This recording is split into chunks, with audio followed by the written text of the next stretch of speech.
Hi everyone, this is Carlene, author of Plan, Organize, Rest in Peace. Come along with me on this journey as we delve into how to create that most personal gift, one that will last numerous lifetimes, past our kids, grandkids, and even great-grandkids. This gift, letters that never post. Yes, capturing your thoughts, memories, and inspiration for eternity, all in a letter that never posts. These letters that you create today are shared only after your passing. So, how do you create this perfect gift? That's just the reason that we're talking today. Since many people don't know where to start or what to put in the letters, I thought it could help prompt some personal ideas. So, join me. The completion of this gift of love takes a very short time commitment to complete and would have lasting effects on each family member long past your passing, because it focuses each of us on recording all the positive relationships in our lives. The first person I knew who wrote these letters was my mom. She wrote 5 letters that never posted, a different one for each of her daughters. She wrote them all in one day, 5 years before she passed away. In Mom's letters, she added a section on what she cherished about each of her children, and even took the opportunity to share her hopes and dreams for each of us in the future. Just speaking to you about the letters I received brings joy to my heart as I remember her beautiful thoughts. So, if you are looking for something meaningful to do, stop. Go get a cup of coffee or your favorite adult beverage, and then we can begin. Well, I'm so glad that you're back. Like I mentioned earlier, unbeknownst to me, my mom wrote me and all my sisters a personal letter telling us how proud she was of us, what something special we each had, and her aspiration for our future. We were devastated because of her death, and while at a memorial service, we each, from her executor, received a 1-page typewritten letter. I felt love, had a few tears, and some great laughter. She included stories from my childhood, our random acts of kindness she observed. She was a loving mother in life.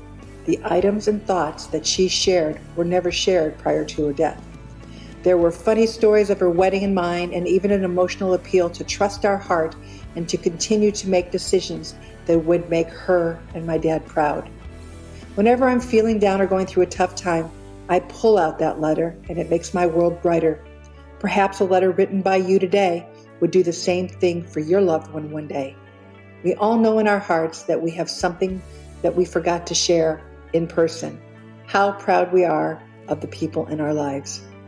So a simple "I love you" or "I love how you helped your sister through this" is never said. If you have kids, some of those feelings of pride, fear, and love are not stated in the moment or forgotten to share. This would be a great opportunity to share them in writing. You may be thinking, well, why should I take my time to do this? You may also be thinking that this is not an easy task, but this is far from the truth. You and you alone have the power to tell your story firsthand to those that you love. So think about this. When was the last time you sent or received a letter? I know when I get a letter, it feels good, and to know that someone was thinking of me, well, it warms my heart. If the purpose of these letters was to make you smile or even share a positive personal memory, it worked. So now take this concept and think of all the important people and friends in your life. Now, no, it won't be 200 friends and family, so don't worry about that. There will probably only be a handful of letters. Think about your oldest friend, your grandchildren, your siblings, your caregiver, your stepchildren, or literally anyone who meant something to you. Wouldn't you like to leave them a final thought that they can receive long after you're gone? A personal note to help bring them closure and some peace. So the reason that this chapter is called Letters That Never Post is that you don't write it and give the letters to your family or friends now. You write it, sign it, and then put it away someplace safe. A vault where you keep your will, a trusted friend, or even just tucked away in the Bible, someplace safe that will be retrieved and shared after your passing. So you're probably asking yourself, what do you write about?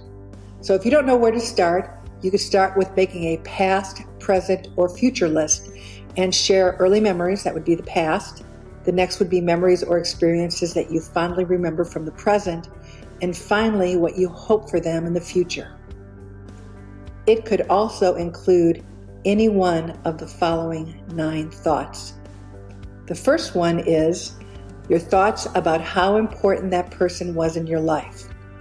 This could include things like that you're proud of them, you made my day when, or even I'm just lucky to know you because. Well, you could say something like, you are one of the strongest people I know. With 4 kids at home, I watched with amazement how you found activities to keep them engaged and learning.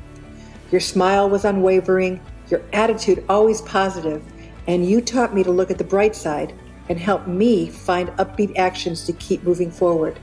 Thank you for letting me be a part of your life. You helped me in so many ways.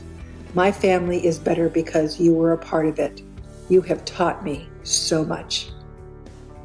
So another item that you might want to share, which is item number 2, is a special interaction you had with them that has fondly stayed with you. So you might want to think about things like a time that this person went out of their way to help you out of a pinch, how they were there for you when you were going through a personal trauma, or just knowing them for 30 years. You could say something like, I don't think I ever told you that your one simple act of picking me up when I ran out of gas by the side of the road was huge, and how touched I was that you put your life on hold to help me feel like I was not alone. I know you said it was nothing, but that and the thousands of little things that you have done made me feel loved and brought a smile to my face even when I was down. You are an excellent friend. So we talked about the first 2 of 9 slides, so let's move on to number 3, something specific that makes a relationship with them of value to you. This might include random acts of kindness, time you spent together, or even personal stories or travel that you had taken together. So you could say something like, remember when we took our first trip to Europe and our hotel reservation was lost? We wandered around the streets of Rome, hoping to find a place to lie our head. You never showed that you were afraid, but kept moving forward, going into hotel after hotel, asking for a room, until 15 no's later, you got us a room. Your persistence inspired me and is something I think of often when I am facing something insurmountable. Thank you for making me who I am. You are one of the bravest people I know. So number 4 of 9 could be about what you love about that person. This might include something as simple as, I have always loved you. Maybe share what made you fall in love with them, or even a specific action or comment that was made that has stayed with you your entire life. An example might be, when I think about you, I think about all the times I should have said I love you. I am so sorry that I had just assumed that you knew. As I think about it, I realize that this is what I have done to you, and for that I am so sorry. I love you every day. Your smile soars my heart. I love you. Thank you for being a part of my life. And I love you forever. I like you for always. As long as you're living, know that I could not have lived a day without you. So number 5 is say something about what you don't want them to forget. This could include being true to who they are, maybe something about remembering the positive experiences that you had with them growing up. It could include wishes that you want to pass on, or even traditions that you would like to see carried forward. So an example might be, growing up in a Polish household, the traditions were a delight for me. To share with you our heritage was one of my greatest joys. I love how excited you were to help me fill our Easter basket with all the goodies: kielbasa, oranges, colored eggs, horseradish, and even your favorite Easter candy. All this for our Sunday journey to church to get the baskets blessed. I remember how carefully, after our return, you put everything in the refrigerator and pulled them out again for Easter breakfast. You were the first one up in the morning, and your face glowed as we all came downstairs with you, having already presented everything so perfectly. Now that you have children, it is my hope that your memories are as positive as mine, and that you will pass this tradition on to your children. Maybe every year, this would be one time after I'm gone that you can think of me. Number 6 of 9 is, what is the one thing that makes the person you are writing special? This is a personal note about the uniqueness of others. It could include how sensitive they are, how observant, how polite, or even how creative this person may be. An example of what I might write would be, I first observed this when you were a kid. Something would be left on the floor, a toy, a book, a paper. All of your siblings would walk by it and appear not even to notice. You, however, always observed it, and on your own would pick it up and put it back and move on. You never expected praise, never did you have to be reminded. All you did was just do it. What a wonderful and sensitive skill. I applaud that talent and hope that you will keep that up in the future. It is a special skill to be that observant. Your inside is even more beautiful than your outside. As we move to the 7th option, you might want to think about their life choices. Positive, of course. This should never be about anything negative, but rather choices like their career path, maybe something that you didn't understand at first, but came around and now respect how they stayed clear on their passion. An example of something I might write would be, you know that I didn't like your college choice when you decided to leave the Midwest to expand your life to California to pursue your career in chemistry. I was selfish. I was only thinking of myself, but you were persistent and passionate, and I have seen a young child grow up to be an amazing woman. None of which would have happened if you had stayed safely at home. I am so proud of you for following your passion and making a life that is not only valuable to you, but to your community. Nothing can stop you. I am so proud of you. As we approach the last 2 possibilities, number 8 is what you want them to aspire to be. It's your wish for their future. This could include your wish for a happy life for them, a fulfilling career, happiness at home, or even patience. An example of what I would write would be, as a young adult, you are at an important juncture in your life. You are smart, passionate, and ever so realistic. You are one of the strongest people I know, and I am confident that whatever the world will throw your way, you will take it head on with logic, compassion, and hope. I wish that I would be there to watch you continue to grow, but know that I am looking down on you from heaven, and I am so very proud of you. And finally, number 9, why you are proud that they have been a part of your life. Some thoughts might be a story of how someone overcame adversity, choices that made, or even actions they did that made you proud. An example of something I might write would be, you are a great parent. You can tell just by looking at how thoughtful your kids are. When you were little, you used to play mommy with your Cabbage Patch doll. It is obvious then that those behaviors and love you gave that doll would successfully transfer to your children. I am so proud of you, and you will make a bigger impact than you realize on the next generation. 9 possibilities, 1 simple letter. Now, I do want to share that not all letters should be written. Think carefully. If you find yourself writing about anything negative, stop.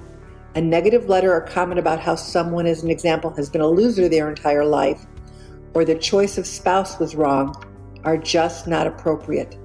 Don't go there. The best rule of thumb is that if you can't say something nice, don't say anything. If the only things you can recall about that person are negative, perhaps that person should not be on your list to get a letter at all. Remember, the letters you compose do not need to be perfect grammar or even be written in longhand. It could also be an audio or video mini documentary of your thoughts. No special equipment is needed. If you own a smartphone, you already have all the technology you need to capture your thoughts. Also, they do not have to be long volumes. Just be real, honest, and heartfelt. That message will stay with them forever. A personalized written story of your legacy together. So regardless of the method you choose, let your reader know the date you composed your message and what action prompted you to create it. There are 'no rules for what you want to cover. Pick up the pen and start writing. It will flow. I want to say it again. Write the letters and put them away. Yes, once you've completed the letters, just put them away. They will never be mailed to your recipients. Yes, you know you want your thoughts to be given to them, but don't share the letter while you are alive. Remember, this is your personal remembrance of thoughts, memories, warm fuzzies, and wishes for their future. This is not a debate, not a place that you must defend anything.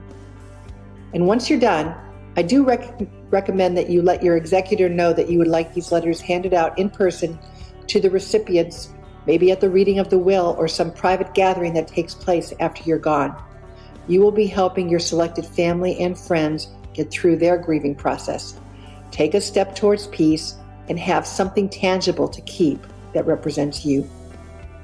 The letters can be given out anytime you request. We received Mom's letters at our family meeting of the reading of the will 2 months after Mom was gone. We were each handed our letter and took a moment to read, cry, laugh, and then we happily swapped with each other and read, cried, and laughed all over again. So let's summarize the possible 9 ideas. Number 1, your thoughts about how important that person was in your life.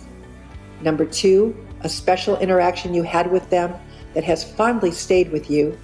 3, something specific that makes a relationship with them of value to you. Number 4, what you love about that person, what you don't want that person to forget. And 6, that one thing that makes them special. 7, what you think about their life choices. Remember, positive, of course. 8, your wishes for their future. And 9, why you are proud to have had them in your life. Well, our time is over. That's chapter 6 of my book. My hope is that you can now create your personal story that will last many lifetimes. Please feel free to pay this forward and share it with others. Thanks for listening.